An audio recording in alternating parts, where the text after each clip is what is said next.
vos annonces publicitaires, reportages, couverture médiatique, ateliers, séminaires de formation. Contactez le service.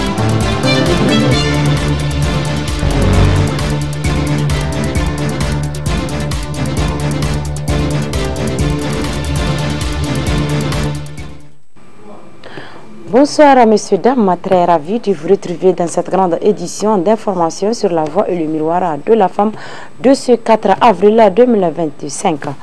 Un point de presse a tenu hier au ministère de la Justice de Niamey par le ministre de la Justice par rapport à la libération des détenus militaires et civils recommandés à l'issue des assises nationales pour la refondation.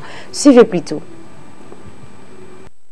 Suite à la diffusion des mesures de mise en liberté de certains détenus civils et militaires, en réponse à une des recommandations des Assises nationales pour la refondation, certaines voix se sont élevées pour en critiquer le bien fondé. Pour couper court à ces critiques, le présent point de presse est organisé pour éclairer l'opinion publique sur la procédure suivie, qui suffit à elle seule pour expliquer les conditions dans lesquelles la recommandation a été mise en œuvre. Il faut rappeler que la mise en œuvre de cette recommandation relative à la mise en liberté de certains détenus civils et militaires poursuivis et ou condamnés pour des infractions visées par elle, intervient dans un contexte où son Excellence, le général d'armée, président de la République, Abdourahmane Tiani, a décidé d'accorder sa clémence dans un esprit de réconciliation nationale et de pardon, donnant ainsi effet à la dite recommandation.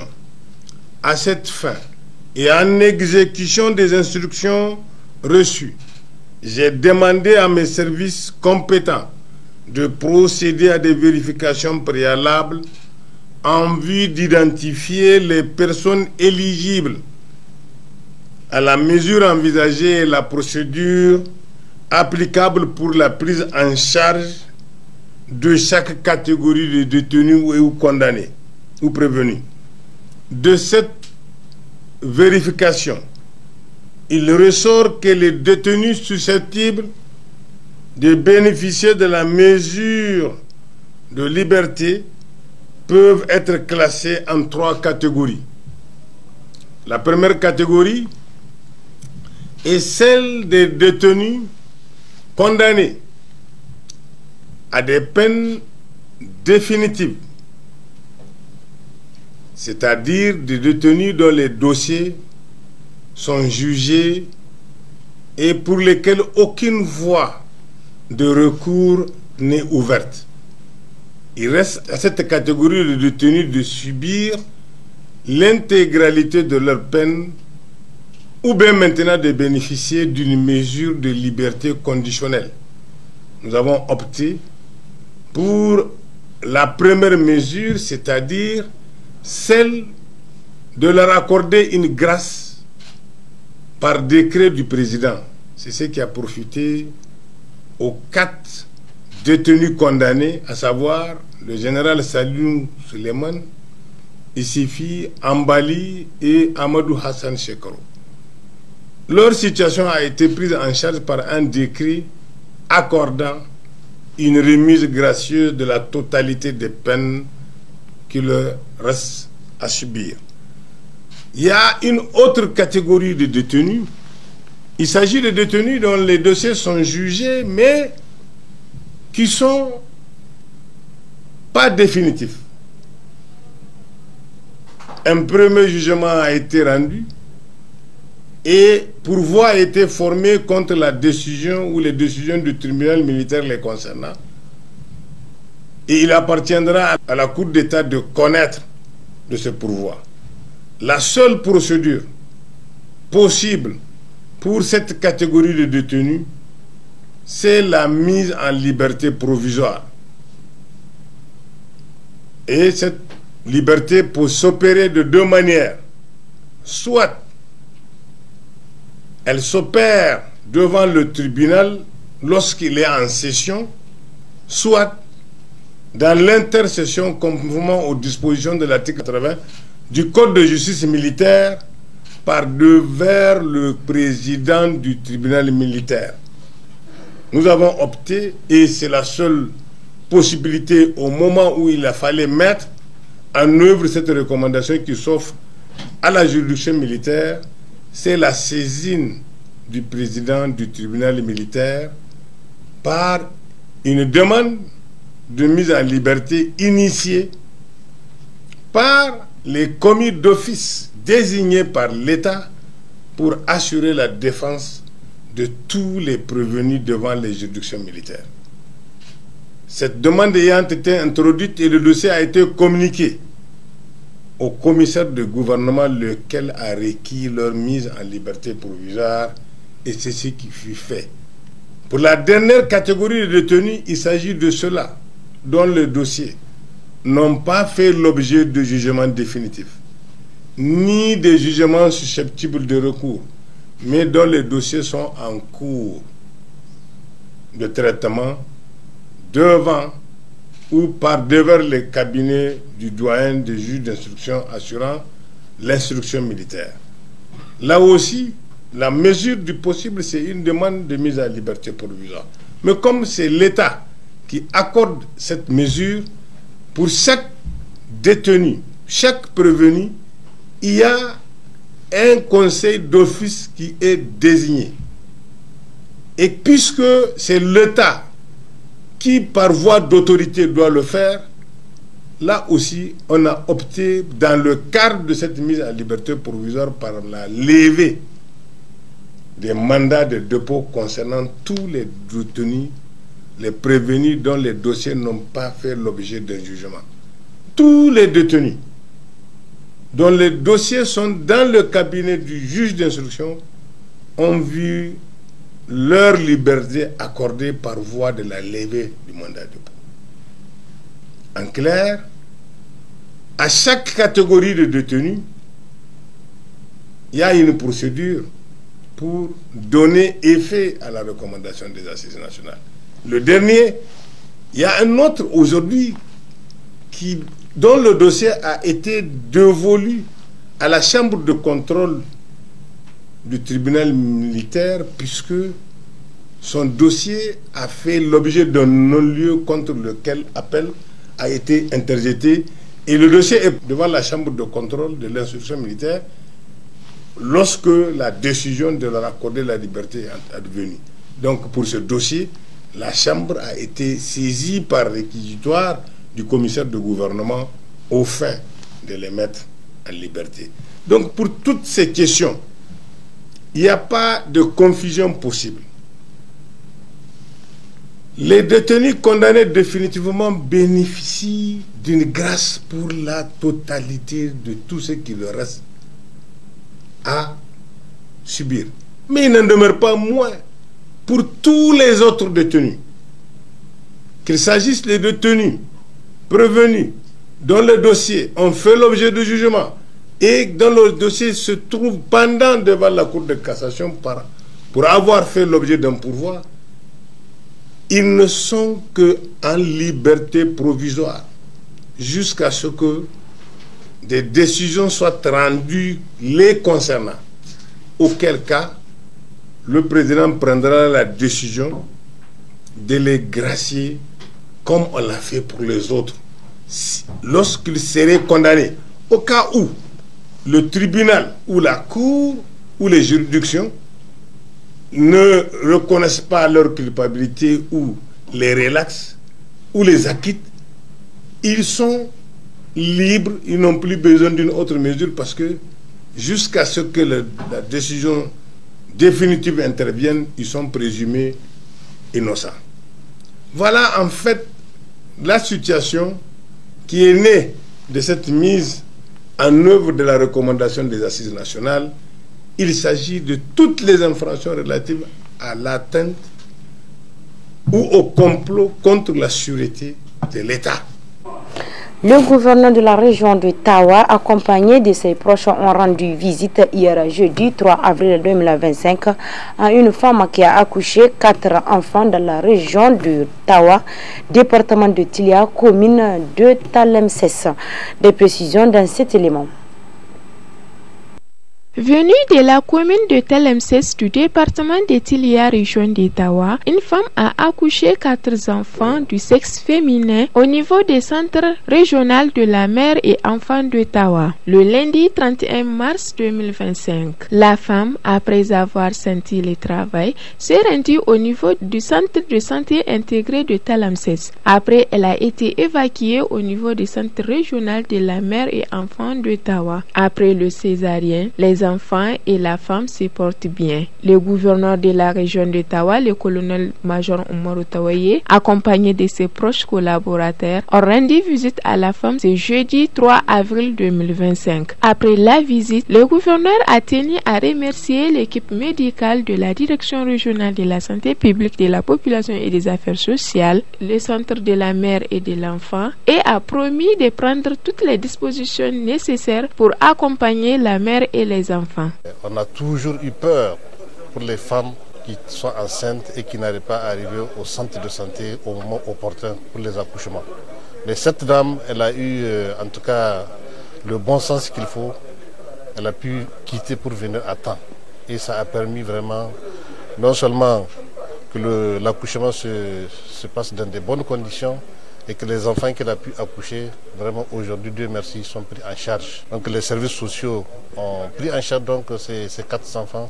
Et ce matin, nous sommes venus pour voir et puis constater et encourager aussi cette femme-là et apporter un petit soutien aussi à ceux qui nous concernent, à cette famille-là. Le directeur donc du centre est là. Donc ils ont pris un engagement avec en tout cas tous ces cadres. Et vraiment, cette dame-là sera prise en charge jusqu'à ce que son état de santé et l'état des enfants donc, soient favorables pour qu'on puisse la relâcher. Donc vraiment, c'est une satisfaction pour nous. L'appel que nous lançons à la population, effectivement, c'est d'être à temps. Il ne faut pas attendre jusqu'à ce qu'une femme en travail soit dans les dernières minutes pour pouvoir venir donc, dans les centres. Parce que c'est très risquant. Cette dame-ci, elle avait attendu jusqu'à ce qu'elle soit dans les dernières minutes d'accouchement, je crois qu'on aurait tout perdu. Soit on perd la femme, ou on perd les enfants, ou on perd tout. Et là, ça serait une catastrophe. Donc nous appelons en tout cas aux pères de famille, aux maris, et aux femmes même elles-mêmes, vraiment d'être regardantes par rapport à leur propre santé. Parce que leur santé, c'est leur santé. Donc il faudrait qu'à temps, dès qu'ils sentent les prémices, il faut vraiment qu'ils se rendent dans les centres de santé. Les prises en charge sont là, donc il y a les compétences qu'il faut pour les prendre en charge. Notez que sur place, la femme a reçu des cadeaux de la part du premier responsable de la région d'Ottawa et des bonnes volontés. Toujours dans la région de Tawa, M. Idi a assisté ce matin, vendredi, le 4 avril 2025, à la lecture du Saint-Coran et des invocations au niveau de la grande mosquée de prière de vendredi de la ville de la région. Suivi nos correspondants depuis Tawa. Le secrétaire général adjoint du gouvernorat de Tawa, M. Ida Adamou, a assisté ce matin du vendredi 4 avril 2025, jour saint de l'islam, à la lecture du Saint-Coran et les invocations au niveau de la grande mosquée de prière du vendredi de la ville de Tawa. C'est l'administrateur délégué de la ville de Tawa, M. Sahabi Moussa, qui a initié cette séance de lecture du Saint-Coran et des invocations qui a pour objectif de prier en faveur des défunts de Panvita en particulier et du Niger en général pour que ces derniers restent en paix. Le président de la République, chef de l'État, son Excellence Abdourahmane Tchani, avait demandé à tous les fidèles de pouvoir faire des invocations pour le repos des martyrs au niveau de Fambita. L'objet de cette cérémonie de lecture du Coran. Donc, nous remercions tous ceux qui ont effectué le déplacement pour pouvoir répondre favorablement à cette lecture coranique. Nous lançons un appel à tous les fidèles musulmans de continuer les lectures coraniques, les invocations pour accompagner nos autorités Cette séance a vu la participation des oulémas et de la population de Tawa, hommes et femmes. Malam Mustafa, leader religieux, nous explique le but de cette rencontre religieuse. Aujourd'hui, c'est un lancement. Nous avons jusqu'à 44 communes dans la région d'Ottawa. La première commune aujourd'hui, la commune centrale, a déjà donné le coup d'envoi. Ça veut dire que les autres communes aussi vont emboîter les pas très bientôt. Et nous allons continuer cette activité durant tous les mandats du président de la République. Ça veut dire que pendant 5 ans, cette fois-ci, nous allons coordonner nos activités dans la région d'Ottawa. Ne serait-ce qu'un programme de chaque trimestre, on a un programme. Après le programme, on va évaluer ce qu'on a eu à faire comme activité et en même temps, on va reconduire les mêmes activités ou bien changer d'autres. Et c'est là pendant 5 ans. Donc c'est vraiment un lancement. C'est une façon de dire aux terroristes, aux bandits armés, n'est-ce pas, des gens sans loi, sans foi, que toute la population est derrière le CNSP pour les combattre. Et nous avons la puissance divine, nous avons Allah avec nous, c'est qui est sûr, c'est qu'ils seront dans leur tombe. Il y a même pas, il faut même pas, il y a une petite transition pour eux. C'est quelques secondes, Allah va aller avec eux. Les déroulés, c'est la lecture du Saint-Coran. On a fait jusqu'à 12 lectures du Saint-Coran. Vous avez vu, il y a beaucoup même des imams qui sont venus, même des villages rattachés de la commune, ils sont là. Donc les déroulés, c'était ça. Et en même temps, il y a des azkars qu'on a fait, des milliers et des milliers d'istighfar, des takbir, des istighfar et ce qu'on sort. Il y a beaucoup de choses à faire. À chaque fois qu'on fait appel aux leaders religieux, ils ont toujours répondu présent. Il faut vous rappeler, même la mobilisation qu'on a fait récemment à Tawa, c'est vraiment quelque chose d'extraordinaire. Ça veut dire que la région de Tawa est toujours debout. On doit continuer les activités pendant 5 ans. Et il ne faut même pas attendre que le président nous dise, c'est nous-mêmes qui allons conduire cette activité, Inch'Allah. Il faut noter que le chef de canton de Tawa, son Altesse Ad Moussa, et l'administrateur délégué de la ville de Tawa, Sahabi Moussa, ont demandé à la population de l'ADER de continuer à invoquer Allah subhanahu wa ta'ala, l'omniscient, l'omnipotent, de descendre sa miséricorde dans notre pays, le Niger.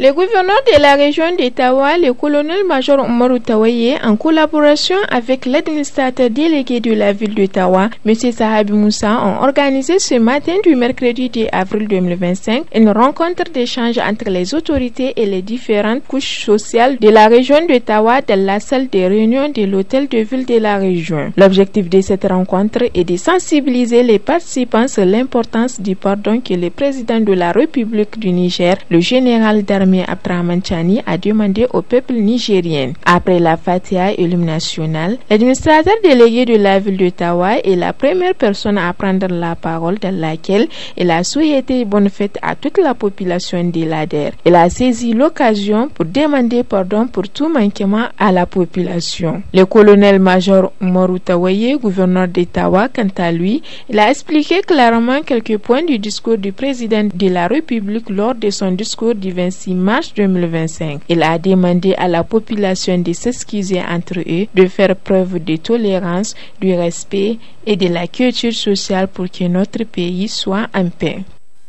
Une population, une société qui vit tous les jours entre nous, on peut toujours se faire des forces, on peut se manquer, on peut dire un certain nombre de choses déplacées à l'égard des uns et des autres, que ce soit les gouvernés, que ce soit les gouvernants, que ce soit les leaders religieux, les leaders d'opinion, chacun à ce qui le concerne vis-à-vis de son prochain peut avoir des écarts de langage et qui, de fois, ça peut entraîner un certain nombre de comportements. Donc, c'est pour dire que le pardon dont on parle ici, c'est quand même entre nous. Parce que lorsque vous vivez et que vous commettez une faute à votre prochain, vous êtes sûr que vous l'avez blessé. Et quand vous blessez quelqu'un, c'est sûr que lui aussi il a une personnalité, il a un honneur. Et à un certain moment, il va se sentir mal à l'aise. Et certainement, il va réagir. Donc, il y en a eu beaucoup de cas de ce genre. Et ça a entraîné beaucoup de problèmes entre les familles, beaucoup de problèmes entre les communautés et beaucoup de problèmes entre les familles. Donc, c'est de ce pardon qu'il s'agit. Il faut se pardonner. Se pardonner ne veut pas dire qu'il y a un manque de justice. Non. La justice est à sa place, le pardon est à sa place. Il faudrait que les gens comprennent très bien ce que nous sommes en train de dire. Et sans pardon, une société ne peut pas avancer. Un pays ne peut pas avancer si les gens ne se sont pas pardonnés. Il y a eu des actes politiques qui se sont déroulés entre les individus. Nous avons vu là où la politique a divisé deux familles, une famille. Dans une seule famille, vous avez des membres qui sont de plusieurs partis politiques. Et il y a des gens qui ne se parlent même pas. Des frères d'un même père, d'une même mère, à cause de la politique. Parce que vous êtes de l'autre parti, moi je suis de l'autre parti, donc il y a une guerre entre nous. Et cette guerre-là, qu'est-ce que ça vous apporte? Ça ne vous apporte rien. Mais aujourd'hui que le chef suprême est revenu sur ces aspects, compte tenu de tout ce qu'il a connu, compte tenu de son expérience de la vie, compte tenu de tout ce qu'il a vu, nous avons constaté que ces confréries, à tort ou à raison, se font la guerre. Je crois qu'il faut s'accepter. Il faut s'accepter. Lorsque vous vous acceptez, je crois que Dieu même le voit ce que vous êtes en train de faire. Mais il ne sert à rien que vous faites la même religion, vous êtes de la même confrérie et que vous faites la guerre. Donc, il faudrait que les gens sachent que Dieu aussi, les regardant sur tout ce que nous sommes en train de faire, sur tout ce que vous faites en tant que religieux, Dieu est regardant là-dessus. Les ambitions que le président de la République a, vraiment, c'est de faire de ce pays-là un pays uni, une population unie, une population qui se comprenne pour pouvoir avancer et relever les défis qui sont en face de nous. Nous, en ce qui nous concerne, en tant qu'autorité, nous demandons à ce que toute la population de notre région suive cet exemple du président de la République. Il a été le premier à démontrer qu'il était prêt à pardonner aux autres. Et il a libéré tout le monde. Il faut vraiment remercier son excellence le général d'armée, Abdourahmane Tchani, qui a bien voulu faire ce geste pour ramener la cohésion dans notre société.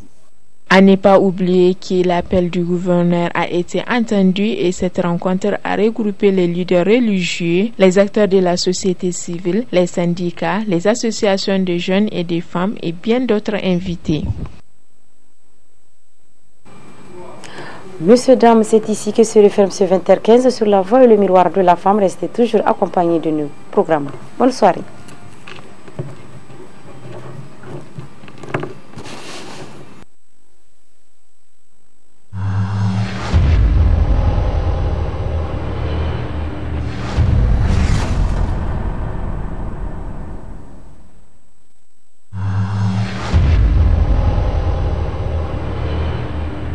Auditeurs et téléspectateurs de la radio et télévision Tambara, vous pouvez désormais suivre votre chaîne de télévision préférée Tambara sur le satellite BadrSat 7, angle 26 degrés Est, fréquence 11010, polarisation verticale, symbole REC 27500.